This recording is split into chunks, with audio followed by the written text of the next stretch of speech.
तो अब Rutherford model of atom करते हैं।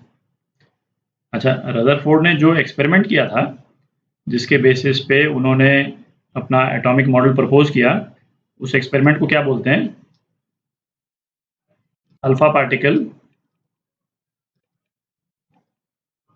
स्कैटरिंग।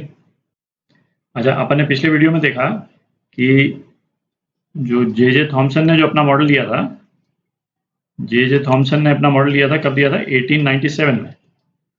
और रदरफोर्ड ने जो अपना एटॉमिक मॉडल जो प्रपोज किया और एक्सपेरिमेंट वगैरह किए उसके लिए, है ना, वो किया 1911 में। तो टाइम वाइज जो है बहुत ज़्यादा डिफरेंस नहीं है। तो ऐसा करते हैं कि ये अल्फा पार्टिकल स्कैटरिंग वाला जो एक्सपेरिमेंट है, उसका सेटअप देख लेते हैं, है ना, कि उसका सेटअप क्या था और ऑब्जर्वेशंस क्या थे। और फिर उसके बाद में अपन देखेंगे कि उन ऑब्जर्वेशंस को जे थॉमसन के मॉडल से हम एक्सप्लेन क्यों नहीं कर सकते, और फिर उसको एक्सप्लेन करने के लिए रदरफोर्ड ने जो है वो क्या एटॉमिक मॉडल का स्ट्रक्चर जो है प्रपोज किया। ठीक है, तो जो एक्सपेरिमेंटल सेटअप है अल्फा पार्टिकल स्कैटरिंग का, उसको देखते हैं। तो रदरफोर्ड ने क्या किया, एक रेडियो एक्टिव मटेरियल लिया। ठीक है, रेडियो एक्टिविटी तो एक अलग चैप्टर ही है मॉडर्न फिजिक्स के अंडर में, अभी अपन करेंगे, है ना, कुछ वीडियोस के बाद में। तो रेडियो एक्टिव मटेरियल जो रदरफोर्ड ने लिया, वो कौन सा लिया? रेडियम। ठीक है, और रेडियो एक्टिव मटेरियल बेसिकली क्या होता है कि इसमें से अलग अलग तरह के पार्टिकल्स निकलते हैं। तो रेडियम से जिस पार्टिकल में रदरफोर्ड इंटरेस्टेड थे, वो कौन सा पार्टिकल था? Alpha particle. और अल्फा पार्टिकल क्या हुआ? हीलियम एटम, जिसमें से दोनों इलेक्ट्रॉन्स हम हटा दें, तो बेसिकली क्या हो जाएगा? हीलियम न्यूक्लियस हो जाएगा। ठीक है, इस पे चार्ज कितना है? 2+ का चार्ज है। दोनों इलेक्ट्रॉन्स निकल गए तो केवल न्यूक्लियस बच गया, और उस न्यूक्लियस में 2 न्यूट्रॉन्स हैं और 2 प्रोटॉन्स हैं। मास जो है 4 है। ठीक है, हेवी न्यूक्लियस है। तो ये रेडियो एक्टिव सोर्स लिया और उसको जो है वो एक लेड का बॉक्स है ना, उसमें रख दिया। ये एक लेड केज है ना, केज बॉक्स आप कुछ भी कह लें इसको। तो लेड केज में इसलिए रखा कि जो अल्फा पार्टिकल्स निकले तो बाकी डायरेक्शन में जो अल्फा पार्टिकल निकले उसको तो जो लेड का जो बॉक्स है वो रोक देगा, पर एक पर्टिकुलर डायरेक्शन में, जो ये वाला डायरेक्शन है, यहाँ पे एक आउटलेट दे दिया। ठीक है, ताकि इसमें से अल्फा पार्टिकल जो है बाहर निकल सके। तो इस रेडियो एक्टिव सोर्स से एक अल्फा पार्टिकल्स की बीम जो है वो इस तरह से निकलेगी। तो इस रेडियो एक्टिव सोर्स से एक अल्फा पार्टिकल्स की एक बीम जो है वो इस तरह से निकलेगी। ठीक है, अच्छा, फिर क्या किया, एक गोल्ड का जो एक फॉइल है ना, ये जो येलो कलर की जो प्लेट जो दिख रही है, ये थिन गोल्ड फॉइल है। ठीक है, गोल्ड की एक बहुत ही पतली फॉइल जो है वो इस अल्फा पार्टिकल की बीम के सामने रखा। अच्छा, अब आप पूछेंगे कि भाई हमने गोल्ड ही क्यों रखा? भाई हम रखने को एल्यूमिनियम या कॉपर या आयरन इसको क्यों नहीं रखा? तो उसका कारण ये है, सभी मेटल्स में एक प्रॉपर्टी होती है।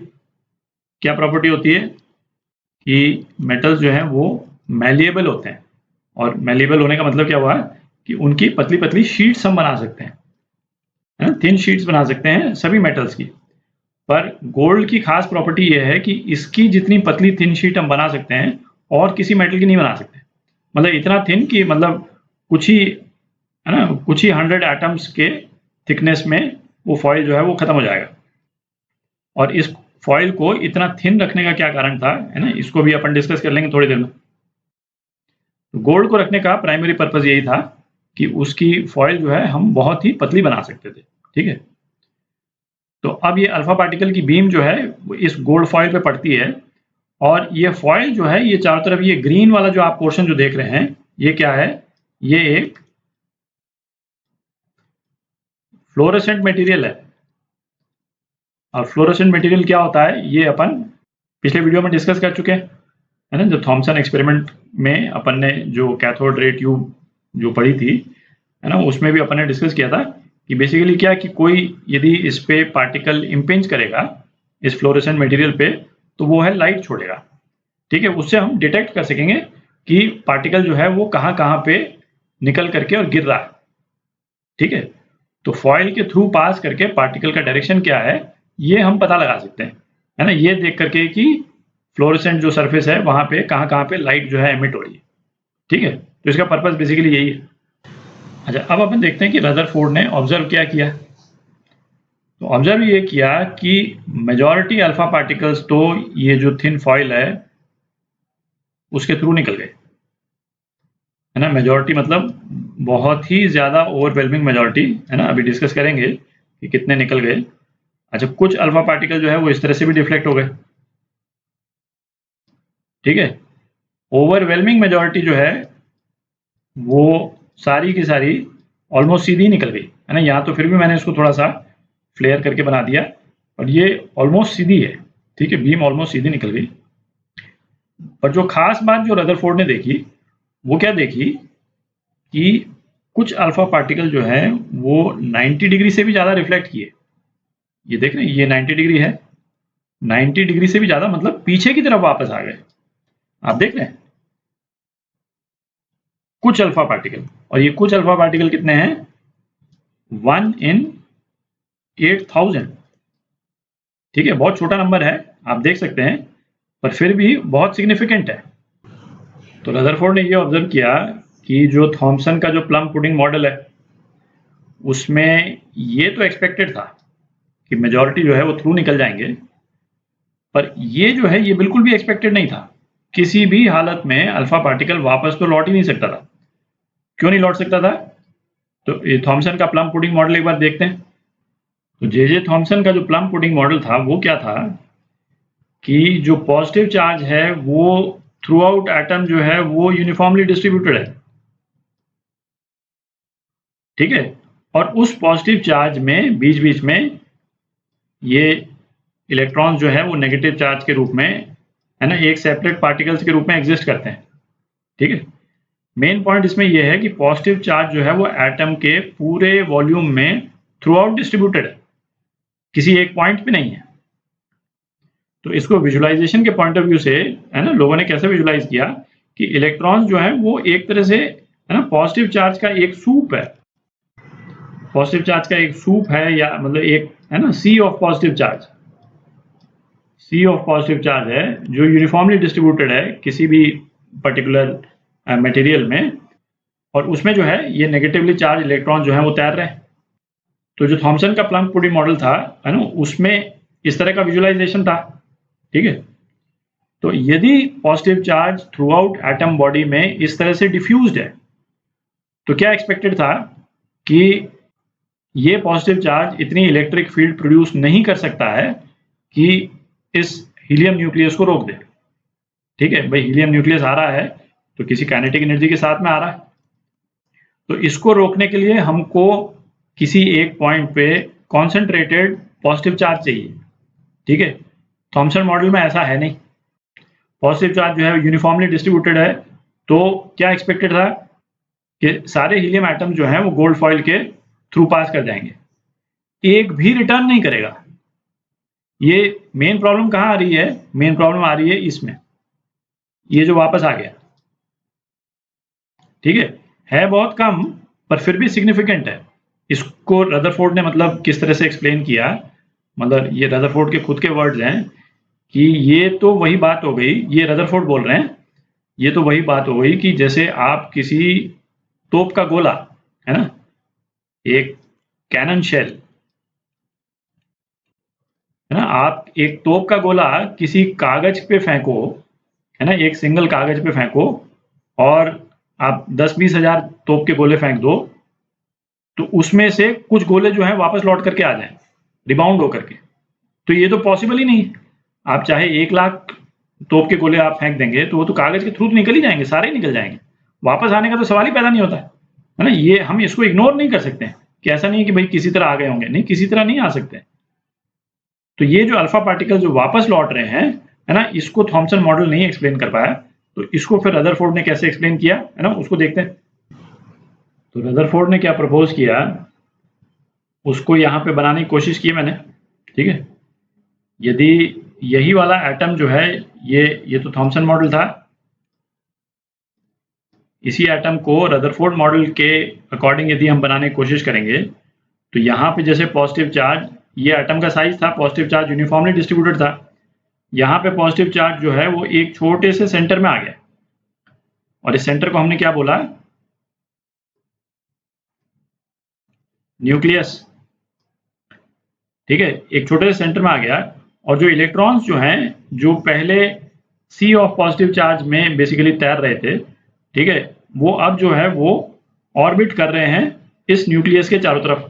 यहाँ पे मैंने दो ही बनाए हैं, क्योंकि है ना, आप केमिस्ट्री में देखिएगा ही कि इनर मोस्ट ऑर्बिट में दो ही इलेक्ट्रॉन रहते हैं, है ना। यहाँ बाकी के 3 इलेक्ट्रॉन जो हैं वो दूसरे ऑर्बिट में चले जाएंगे, बट है ना, यू गेट द आइडिया कि सारा पॉजिटिव चार्ज जो है वो एक न्यूक्लियस में आ जाता है। बहुत छोटा सा न्यूक्लियस है, अभी डिस्कस करेंगे ये न्यूक्लियस कितना छोटा है, और इलेक्ट्रॉन्स जो हैं वो इस न्यूक्लियस के चारों तरफ ऑर्बिट करते हैं।